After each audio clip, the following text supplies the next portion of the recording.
Hello, my name is Laurene Gallimore. I grew up deaf. I graduated from the Institute of Deaf in Washington. I was teaching interpreting for 5 years.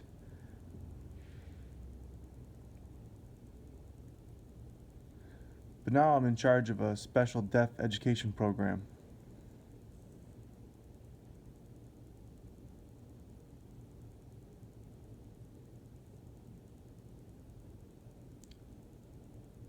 Hello, my name is Laurene Gallimore.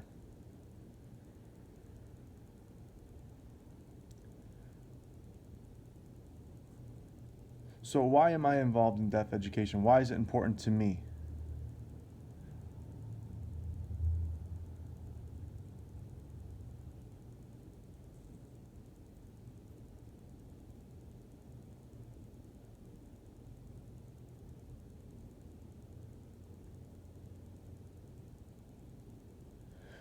When I got involved in deaf education, I realized there's a lot of different facets in deaf education that weren't being met.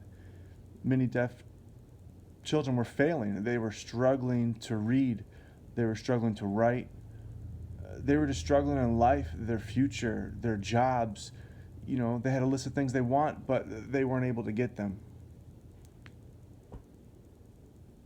So it kind of touched my heart, and I wanted to change deaf education, but how could I do that? What could I do to change it? So I got connected in '95.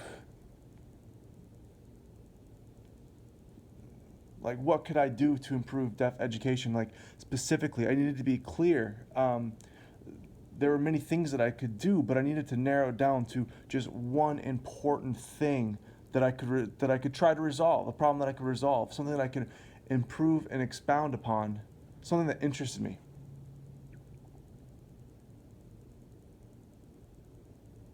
So through my observations, I found the best way to interact with deaf people is one-on-one, and just ask them, like, what's your experience growing up, your deaf education, your frustrations, your struggles.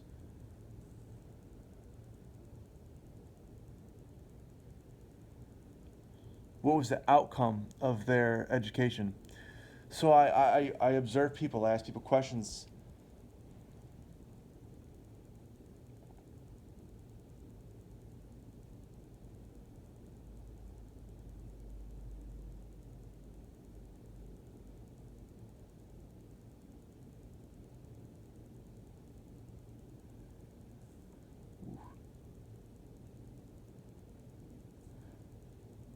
We got a new group of students coming forward, and it was the same old story.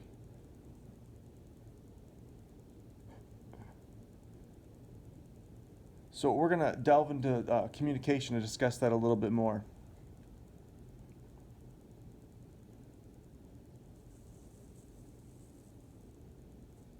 We've always discussed language and communication. In fact, it's been a topic that we've never stopped discussing.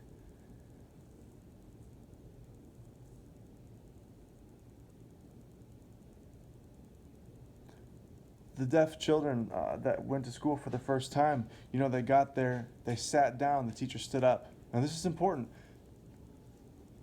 but the teachers couldn't sign.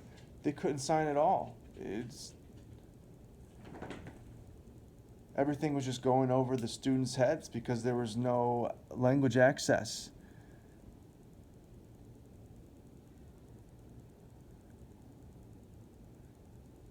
It was taught by hearing people with hearing culture in mind, and in the way they're used to, in an oral sense they were taught.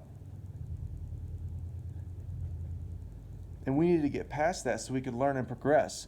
And again, it takes practice, a lot of practice, studying, learning, patience.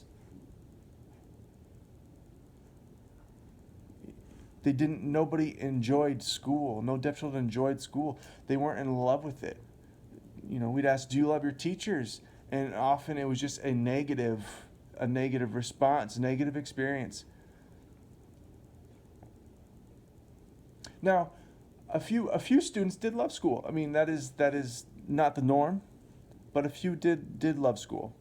But that's because they had good support, they had a good environment, they had good discussions.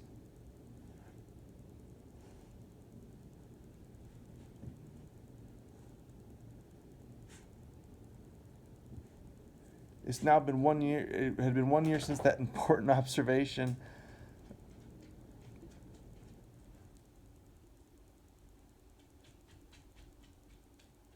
Language and communication problems.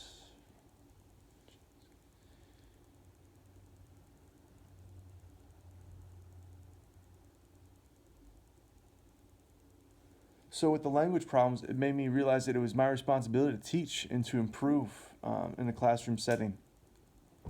So what does it mean to teach and practice?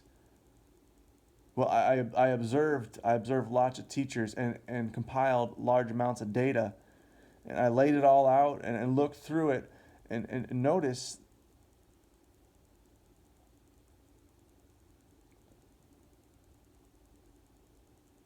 that most of the way these teachers taught, it was the same. It was focused on oralism, focused on speech and hearing.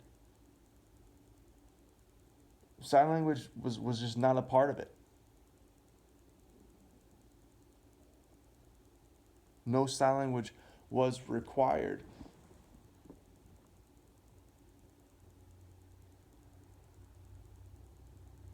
The teachers would learn sign language from the young students in their classroom.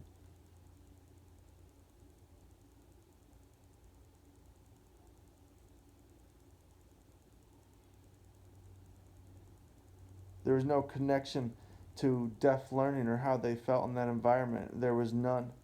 It was completely void of it.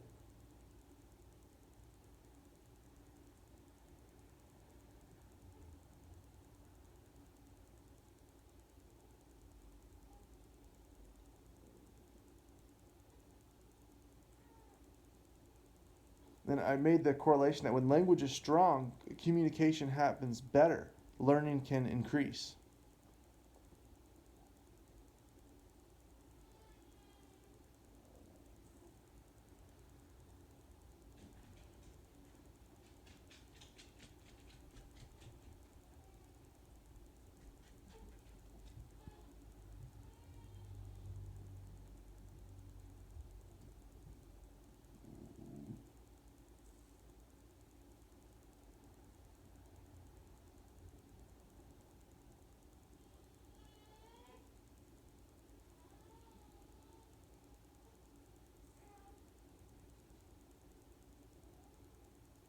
The hearing system for school was very strict about what teachers were allowed to teach, but in comparison to the deaf community and deaf schools, they were very weak. They were kind of back and forth.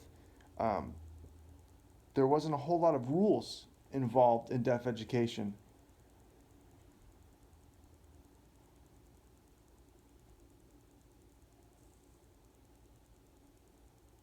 But even when students would graduate from deaf education, they would still struggle. They wouldn't really know or have a skill set that could help them in life with finding a job and being successful.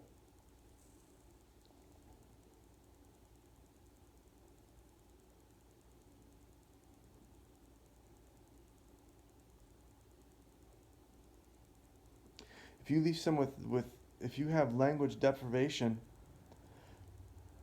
by the time they're 5, things are going to be confusing.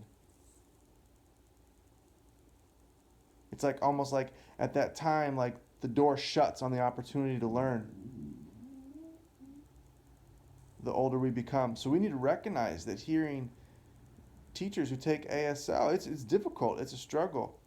It's a lot harder than a child who grows up and learns it. Their minds are more flexible. They can absorb more information at a faster pace and retain it. When their parents are trying to learn sign language along with the deaf child, it is a struggle for them to keep up. But as I said, once that child hits 3, 4, 5 years old, it's kind of the end of the road for their language development in the sense of it happening very fast and proficiently. So, like, if you learn that your child is deaf, the best thing to do is get that child involved quickly. Give them that language access so that they can be successful. Don't wait, do it immediately.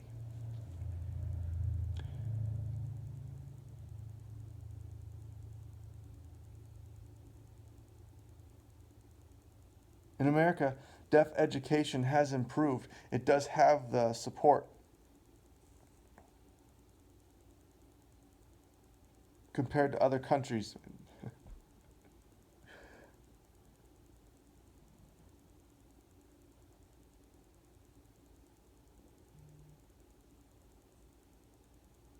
Thank you.